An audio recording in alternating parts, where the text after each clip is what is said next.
Hello, everybody, and welcome to Choice, Change, and Action podcast.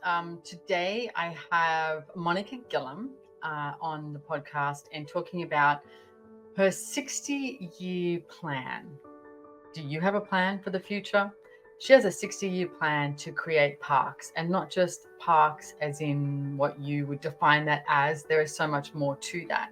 So Monica and I enjoyed talking about our plants, the earth, being a part of the ecosystem, and her beautiful, amazing, wonderful caterpillars that she has in her on her orchids and everything at the moment too. It's phenomenal. I could talk to Monica all the time about plants.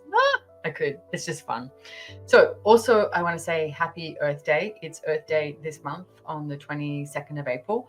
I have a Relationships Done Different with the Earth class. So if you'd like to find out more about that, please join us for that. And I have got a whole lot of podcasts this month that have got to do with the earth. For me, every day is about you and the earth. You're a part of the ecosystem. You know, enjoy living. That is going to be a major contribution to the earth. And enjoy this podcast. Thank you for joining me.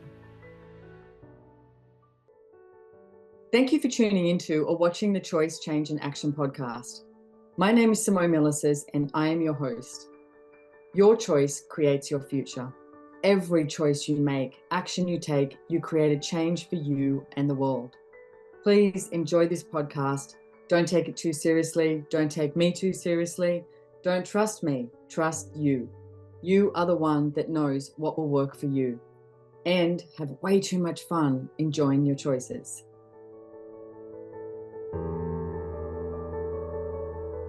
Miss Monica Gillam. Woo! And the crowd goes wild. Welcome to Choice, Change, and Action podcast. Oh my goodness. Wow. You actually just gave me such an awareness of choice, change, and action.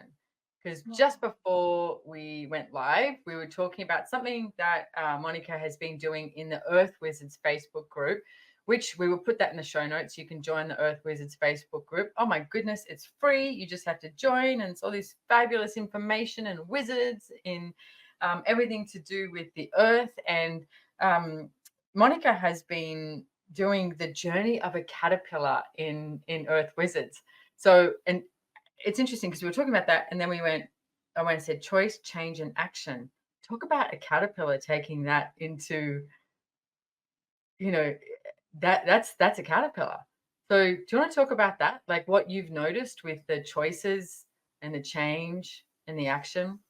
Yeah, well, I have this major secret agenda that I try and tell people about all the time, which is to create parks all over the place, like really kind of change the idea of what is a park and how do you create that without, stopping yourself because you don't have billions of dollars to buy all of this land, and so my favorite kind of possibility with creating a park is that you can just get one plant that is a host for other animals, and that creates this habitat that has the energy of contributing to the world in this way that goes beyond comprehension kind of. And so I love to get different host plants, and I went and got a milkweed a while ago, and I noticed this tiny little caterpillar on there, a little monarch caterpillar. And then immediately I was like, oh, I need to go get a billion more of these, And so I immediately went and got all of these other milkweed plants. And when I brought them to my backyard, the day that I brought them, there was this monarch butterfly that came into my yard. And I'm here all the time just watching everything. And I really hadn't seen any monarchs. And the moment that these plants were there, the butterfly knew, and it came and it started laying all of these eggs. And then, talk about action, right? And then all of a sudden, I knew that there were going to be all these babies. So I kept on getting more plants, and then they have just been busily munching away and delighting me and, through the Earth Wizards Facebook group, other people as well, and it's just so cool to me that that sense of, well, their life cycle, which is just inspiring and amazing, and what it is that they create in the world, even just that sense of joy to get to take part in it, and then what that creates for the ecosystems and all of that. It's just such an interesting journey to get to be part of, and that that one little caterpillar showing up created so much change in my world, and then that that action has like a large impact. I love that. Well, it's had an impact for me too. There's been like, I mean, my life changes all the time, of course, and sometimes it's got like it's this roller coaster energy of change. And you sent me this video, which I'm sure is on the Earth Wizards Facebook group, so you're going to have to go there to see it. And it was the caterpillar that I think you put it on fast speed, and it was shaking its suit and becoming more like becoming the butterfly. And at that moment, I was like, I kept saying to, I go to Network Cairo here, and I said to the guy, I just get this sense like there's this massive transformation that's going on. And when you sent that to me, I was like, it's like the caterpillar was going, it's okay, just shake it out. And you can see this moment that, the caterpillar doesn't just go, oh, and just like take its armor off and be like, here I am, a beautiful butterfly. There's moments where it's just like, like really rattling its shell sort of thing to get it off, to be who it is. And it was such an, I didn't tell you that, but it's like when I watched that, I was like, God, it had this sense like the caterpillar was like, you got this. You got this. Keep going, keep shaking. Everything that you've decided you have to keep in place. What if you didn't? What if you just let everything go?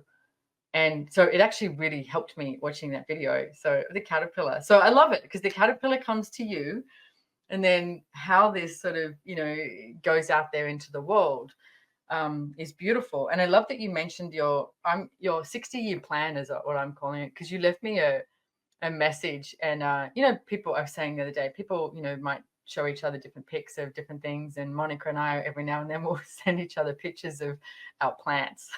Because I know Monica will actually enjoy them. Like if I go, hey, I just got this new guy, and show her or what's happening. And I showed her my backyard, and one of the things that which my gardeners will be coming on my podcast as well in the future in April. So have a look out for them too, because they are absolutely phenomenal guys. And one of the things that they are doing is building this whole food forest. And I've just got this new fence, and they were saying to me, what if we have all these like, crawlers over there, and we can have like jasmine, we can have passion fruit, we can have figs, and we can have all of this. And the idea is someone's walking past my house, going to the beach or walking their dog, and they can just be like, oh, and they pick a passion fruit, or a fig, etc. And it's this whole like, hey, what's like, this is for all of us. And something that I've become so much more aware of recently, and in the past like 10 years, I've really paid attention to it, is that my body and me is this whole ecosystem upon itself. And then I am a part of the ecosystem with the planet, with the earth, with the, for me, jumping in any form of water, it's just like, oof, it become a part of this water. It's when you're walking in the woods, the forest, the bush, whatever. And it's like even just being in my backyard and paying attention to all of that. And so I sent Monica this video of what this is going to be like, and she sent me this message back, and your enthusiasm was just so freaking cool. And I love that you said, and I know you just mentioned, but I want you to go back to how this came about for you. Is you said you have a 60-year plan, which I love, because so many people are not willing to have a 60-year plan anyway. They're like, oh, 60-year plan means I'm old and I'm on a rocking chair and I'm married. No, not for Monica. So at what age did you sort of look at this as your 60-year plan, and just walk us through a little bit of that?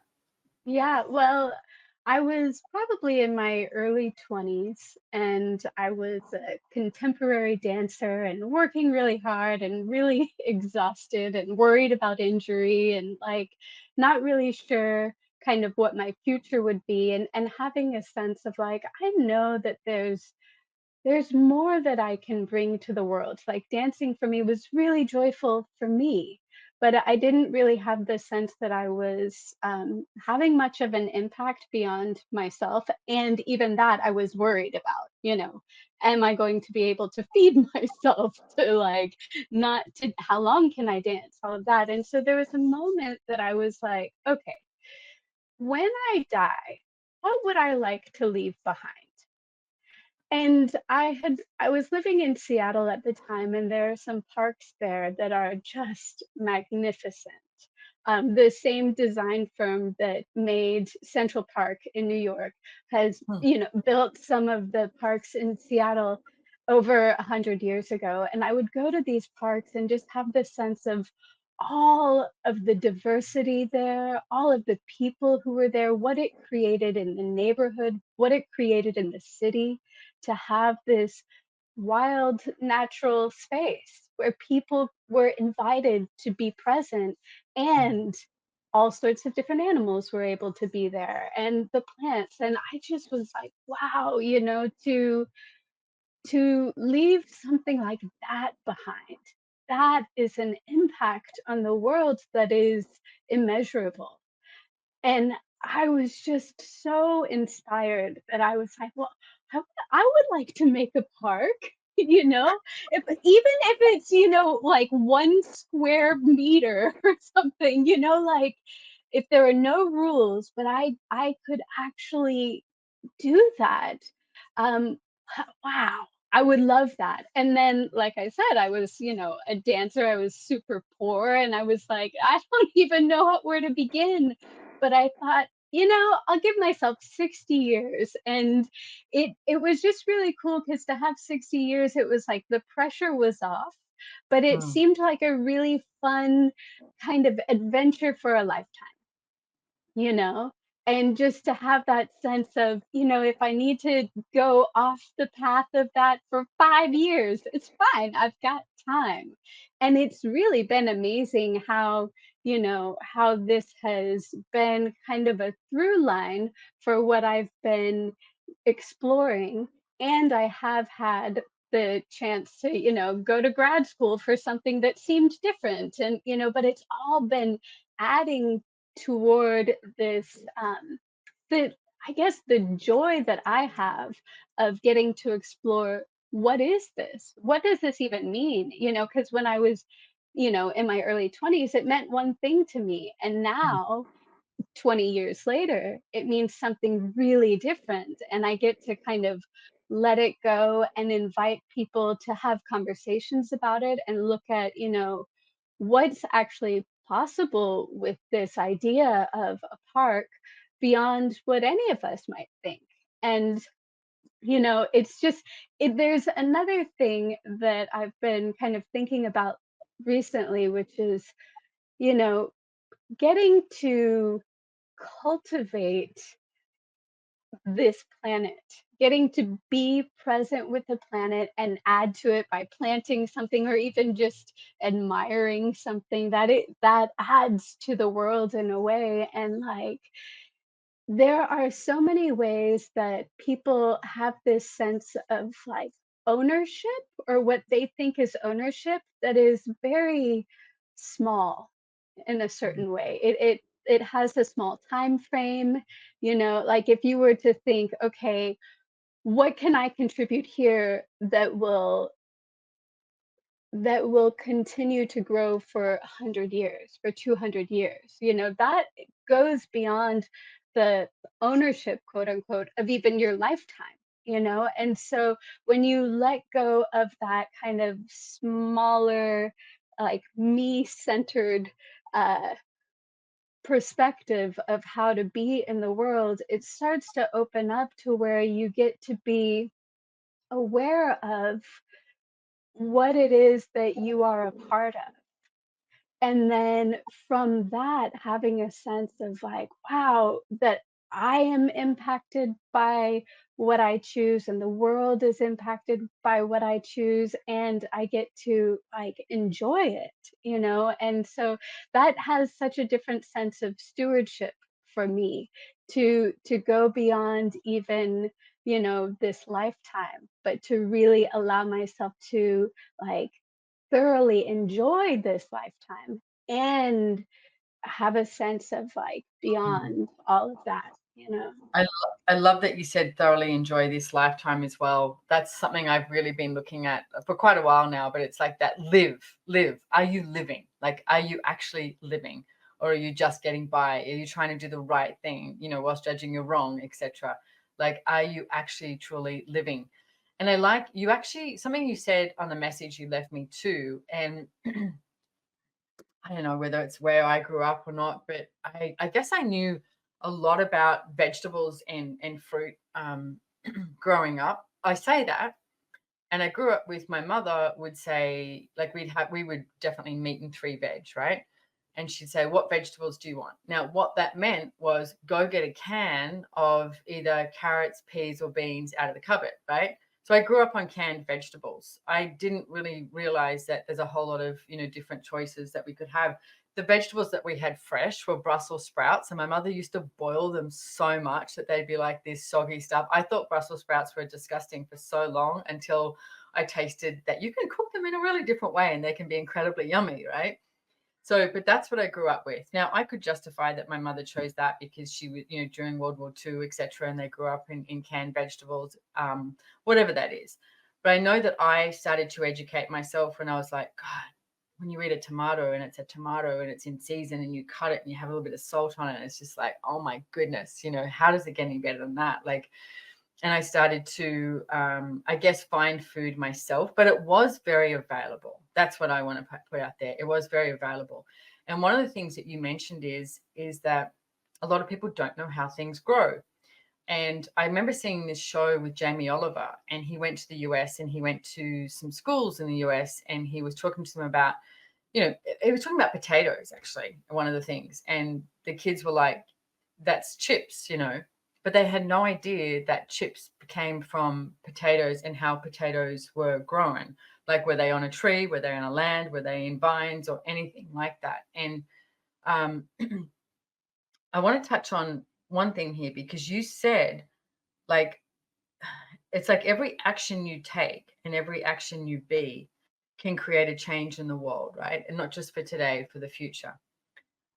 And then you said something about like how people are being like a bit, I guess, small-minded with it. I want you to talk more about that. And also, how do we invite people to, I want to say one simple thing that you choose can change the future. Like it could be any choice. But it's like the fact that you took that caterpillar and you didn't kill it. You took that caterpillar and you um you invited more with it. So I just want to, because I can see people going, oh, well, I can't do much. I've only got a veranda, or I've only got this, or I've only got that. So I'm one of those small people. It's like, no, you're not wrong for just starting, like with something that you could be with the earth. Does that make sense? It totally. And okay, so I have a story that comes up that we'll see if it's on topic. I believe it is, but so We'll say so yes, it is. yeah, we'll see. I mean, one kind of choice that you can make that comes to mind for me is like to talk to people. These days it's very easy not to. And I again, years ago living in Seattle, I was walking down the street and I walked by a place and there was this tiny little tomato plant growing out of the sidewalk. And it was amazing to me. It was outside a sandwich shop and I just had this sense of like, I bet that somebody was eating a sandwich and a tomato seed fell and it planted itself because there's no way that anybody could have planted it right there. Yeah. And I was so excited that I stopped this person who was walking down the street and I was like, do you know what that is? And in Seattle, people don't really talk to each other. Right. So it was, yeah. So it was like my choice to even talk to that person was kind of a big deal. And they were a little frightened and they looked at the plant and they said, "No, I don't know what that is." And I was like, I know that this person has eaten a tomato. And how Yeah. amazing that they don't know what a tomato is, or what a tomato plant looks like. They know what a tomato is, but and and so that just got me so excited to have this sense of like, what, what would it be like to educate people on the foods that they're eating? Because there are so many ways to interact with plants that can actually contribute to them being even more bountiful. And learning how to harvest, it's fascinating. I mean, I'm biased, but I find it to be so fascinating. And it was me kind of going beyond any shyness that I have, which sometimes I do, to actually talk to that person and get that information that inspired me in ways that were just like explosive in my world. And so it's kind of funny, but like that choice to talk to somebody, who knows what it is that it created in that person's world. But I know that it created so much to include that person in my world and to get a sense of where they're functioning from, that I wouldn't have assumed that somebody would not know what a tomato plant looks like, you know? Well, as you're talking too, I'm wondering what occurred for that person. Like what, and literally, what seed did you plant in that person to then either start paying attention, or it could be like that year, that day, that month, or it could be they'll be like, you know what, about 10 years ago, this woman stopped me and blah, blah, blah. You know what I mean? It's like I like that you mentioned engaging with people too, because it's so easy to not engage. It's so easy to send a text. It's so easy to, leave a voice message. It's so easy to just ignore everybody, on a train or a bus. And what if you didn't? What if, and I'm not saying you have to go up and say hello to everybody, but what if you acknowledge the moment that there is an energy there that you can engage with someone or something, and that alone creates a different future on our planet, because it's up to all of us to create that different energy. And one of the things I've been looking at recently and using as a tool for myself is, what kindness can I be today? And I went on this hike the other day with a friend of mine, and it was like just over 10 Ks. And it was on an area that there wasn't a great deal of people. So when you did pass someone, you're really noticing here's a person that you're passing, right? And I noticed that everyone that we passed, they would have been almost happy just to ignore us. But every person we passed, I was like, morning, or I'd acknowledge something or say something. And as soon as they did, it was almost like the choice I would make would break this invisible barrier, and their barrier would go and go down. And they would look at us and smile and say good morning. Like no one ignored me when I said that. But there was this moment that it was like, oh, this is allowed. And I was like, gosh, what if we brought back that energy of, yes, you are allowed to engage with people, but just because you can, not because you have to, just because you can. And for me, I was out in the bush and it was so friggin' beautiful. And the earth was, actually, this was really interesting. The earth was, well, the earth moves continuously, right? And so we were both talking about how our proprioception was like so off. But here's the thing, when your proprioception is off, what if that's okay? And it was like this dizziness that we had as we were walking, and then it would be fine. And then we'd go back to being dizzy. And I was talking to Gary Douglas, the founder of Access Consciousness, afterwards, and he said, yeah, he said, you're walking with the earth, because the earth is continuously balancing itself. And we were just sort of going with it and just being like, whoa, like some, big like goofy trip on planet earth. And it's like, what if you allowed yourself to be with the earth in a different way? What could you receive from the earth? What could you receive from that engagement? And what could you receive from the people on the earth with that engagement as well? And love that you brought that into it. Yeah, I mean, it's amazing as you're talking too. I just have this sense of like, all of the things that the earth shows me. Like when Hmm. I engage with a plant, there's this knowing of what it is to grow, and Yeah. the cycles of like kind of moving outward and moving inward, and then to be so generous and so generative. I mean, it's just magnificent that, from dirt and water and air, these things create these flowers and fruits and vegetables that so nurture our bodies, and these host plants that are nurturing the life cycle of these caterpillars, and so they show me what it is to just be so generous without, it's like the fruit tree that makes the figs, and it's not like I'm only going to make a certain amount based on if people are going to receive it or whatever. And so there's this sense of like, wow, we also can be so generous, um quite easily, Hmm. freely. It doesn't take anything to go ahead and say hello. And what it is that creates in somebody's world, they don't have to receive it, but you Mm. can still say hello, like offering a fruit. And if they choose to receive it, awesome. And if they don't, that's okay. You still got to be the source of something, and what a cool thing that we get to choose. We get to be whatever it is that we would like to be. And we get to choose our favorite ways of being in each moment. And when that can ripple out to contribute to other people, like how cool, you know?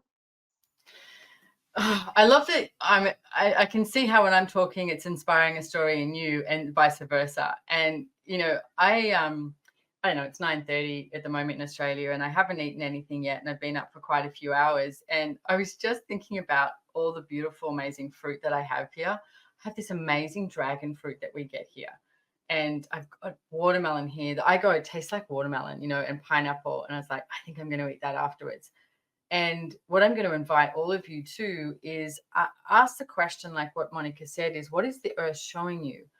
And if you have a farmer's market near you, what even if you just went to the farmer's market and instead of going to the farmer's market with a list of what you think you would like to buy, walk around the farmer's market and ask what would like to come home with you? What would you like to taste? What would like to contribute to you? I went on the weekend and I literally brought this big chunk of mint because it smelled so good. It was like it was my whole car just smelled like mint. And this friend of mine asked me what I was going to do with the mint, and I went, I'm not sure yet. But I was like, that mint. And so I started Googling different things that I could make with mint or could do with mint because it was just that smell and what it was, the engagement that the mint was having with me. I was like, yeah, okay, let's go, let's play. Not from what I think I should get, but from what was actually inviting me to something different. It's so funny as you're talking, like my mouth is watering. Watering. And yeah, yeah, and it's interesting because I also I studied Chinese medicine, and we, do a lot of stuff with different herbs, and the herbs can have an amazing effect, and you don't even need to, ingest them. You Mm, can smell something, and the energy of that smell can actually get your body to shift. Your physiology will respond. And that just opens give up, it, yeah, right, and that just opens up this sense of aliveness, truly, yeah. that the world is inviting us, energetically, physically into being alive. And if you walk past, a super fragrant flower, what that plant is saying, like, hey, come here, look, it's trying to attract pollinators, but it is creating this change in the atmosphere that you can be enlivened by, and as you allow that to, if you're going through the farmers market and asking, what would like to come home with me, and having that sense of what is bringing you more life. I mean, Mm, what I've what an amazing gift to the world to Yeah. receive it and Yeah. to be alive in response to this beauty that we are surrounded by. I even have this guy. I mean, it's very typical, but he's my lamb guy. That's what I call him. He's the lamb guy, right? But he's at the farmer's market and he plays jazz music. And, him and his wife, they're awesome. And he has a farm and he's a butcher by trade, right? So he has this lamb and he butchers the lamb and he makes up, sausages, everything, blah, blah, blah, like all of it, right? It is the best meat. It's such good lamb. And he doesn't sell it to anywhere else. He just has his farm and he sells it at the markets. And for me, I'm like, it's just got that extra flavor of yumminess based on the way he is with it all. And I could probably reckon he's probably playing jazz music when he's, butchering as well. It's just this whole energy that's around it. But it gives me so much joy to do that. And one of the things I was looking at this guy recently in Australia, and he was talking about the farms and how can you support the local farms. And he said, look, it takes a little bit more effort than going to your local supermarket and the big chain supermarkets. We have two of them here, Coles and Woolworths in Australia, and I sort of do what I can not to go there, and I will go and do whatever I can to support the local farmers. Like there's a farm near me that has you can buy eggs from them, and you literally drive up the long driveway and there's chickens all Mhm. along the thing, so you can see the chickens. Talk about fresh from a chook's bum. It's like they are. And for me, it's like making that little bit more effort to a few things, to acknowledge the people who are actually choosing to play with the earth, be with the earth, and as you said, harvest at the right moment, at the right time, that's honoring of everything and all. It's like there's something about that, choosing that and honoring of myself and my body as well, and the contribution, that flow that it could be for that. And it takes every single one of us making a choice like that that will create a different future. So, what choice could you make today that would allow that future to start, to be, to blossom, literally? And everything in that is times a godzillion. Everywhere that you've decided that you are the only person who cannot choose something, will you destroy and uncreate it? Or right and wrong, good and bad, pock and pot, all names, shorts, boys, perverts, and beyonds. Which is the Access Consciousness Clearing Statement. And you can find out more about that in the show notes too. I'm going to tell one more quick story too. Is I have lots of plants and I really love my plants. And someone walked in not long ago and they were like, "God, Simone, your plants are amazing. It's like walking into an ESC, which is an energetic synthesis of communion that Dane does these, amazing classes." And I went, yeah. And I said, and I made a joke and I said, "Are you impressed with my basil plant?" Because my basil plant's sitting on my kitchen bench. And I have not been able to grow much that has food, right? Plants, yes, thumbs up. My justification has been I live across the road from the beach. The soil can be really sandy and that. But then I went, no, it's my point of view. So I had this basil plant that was so little, and then I pulled all the leaves off it, pruned it and everything, and made this beautiful goddess dressing and had that. And then it was just this stick, and they laughed. And then I realized, oh, if I change my point of view, what could I create with this basil plant? And only yesterday, my assistant came in and she went, "Check out your basil plant." And I went, "I know. It's got all these beautiful new little leaves and stuff like that." And I went, "Oh, I somewhere had decided I couldn't grow stuff that was more food. Well, what if I change that point of view? Then what can I have?" So I've spoken to my gardeners as well, and we're going to put they're building this herb garden for my veranda, like this big, massive herb garden, so I can have access to that. And I'm going to say, I have this sense of being very vulnerable with this. And I do not have the point of view that I know what I'm doing.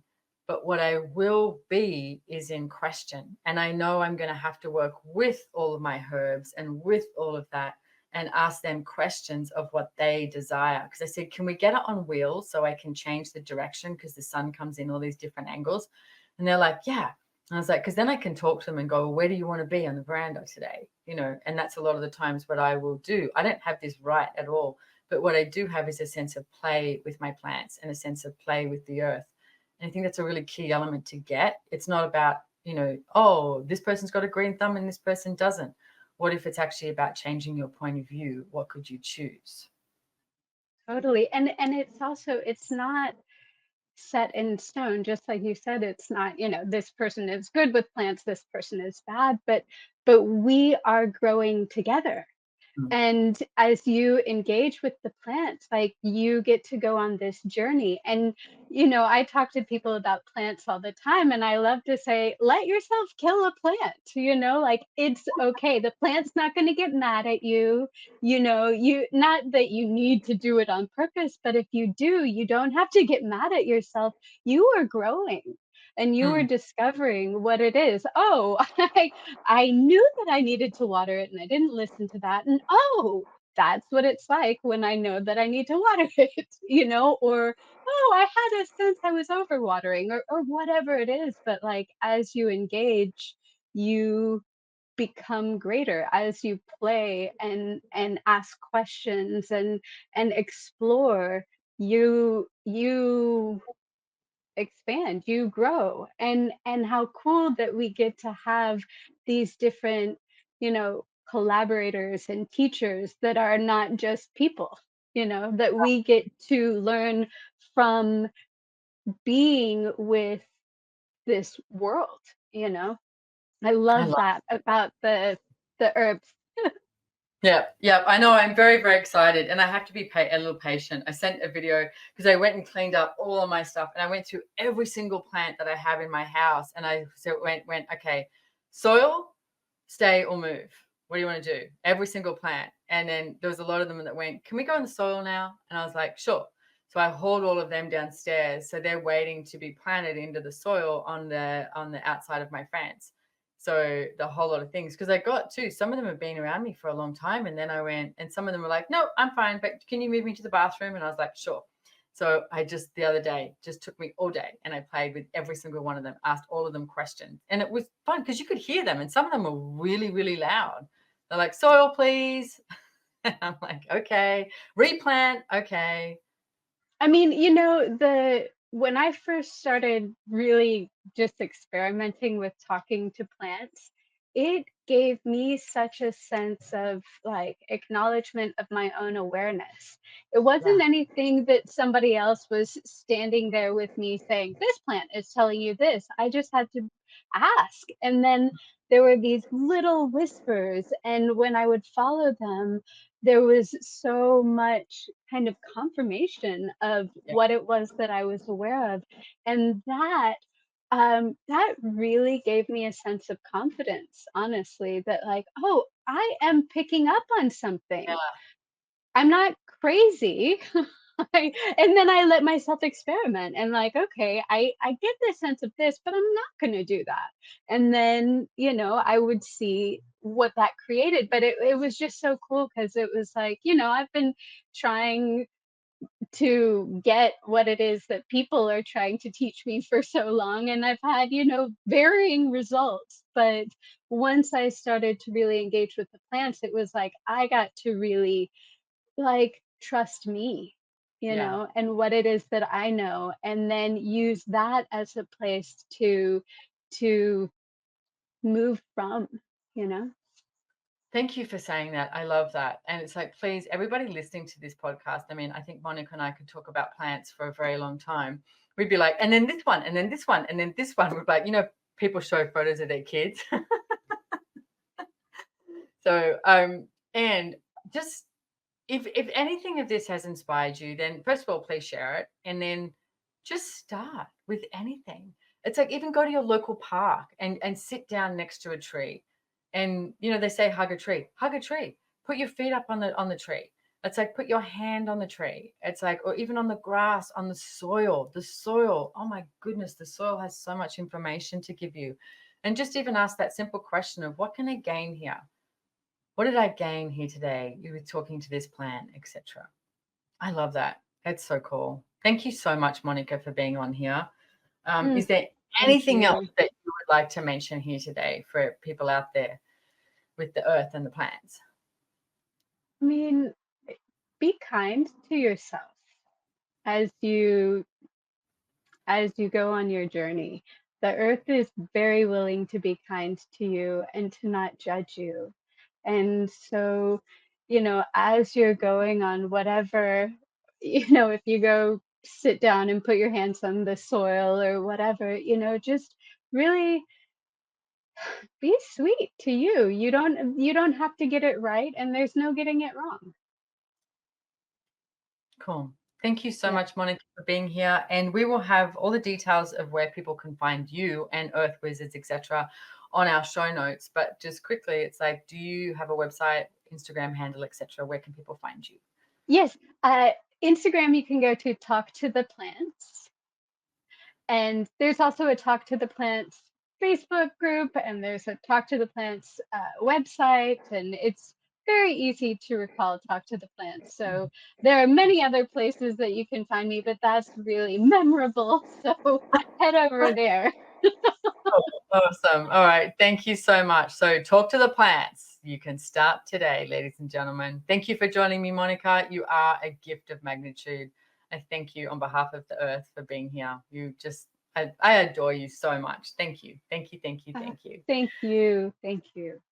And thank you everyone for joining us here today. Don't forget to subscribe to the show notes, and we'll have all the information that we mentioned in there as well. And you can also check us out on YouTube. If you do, you will find, you can see Monica and myself, and you'll see behind Monica, she has all these beautiful orchids that she has been, I'm going to say, not bringing back to life, but giving them everything that they desire in order to keep living, rather than so many people look at an orchid and go, oh, it's not flowering, it's dead. It's not dead. It's just having a little rest. So they're resting with Monica behind her there, and they look so beautiful. Thank Cool. you.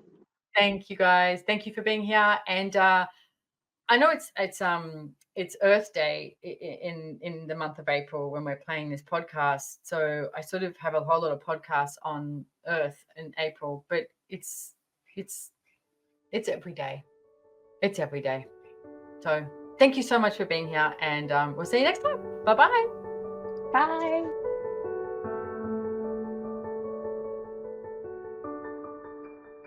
Well, did you like this podcast? Love it? Hate it? Inspired by it? Can you do me a favor? Can you please write a comment, share it, like it? If you are listening on Spotify or Apple, could you tick a few stars for us? Leave a review. It's all such a contribution, and I am immensely grateful. Follow us on Instagram at Choice, Change and Action, and drop into our DMs and let us know what you would like next. When you subscribe to the show notes, you will receive a brief summary and any questions or tools we used and links to anything we discussed during the show. It might make your life easier. What if we asked for that? A life of ease, joy, and glory.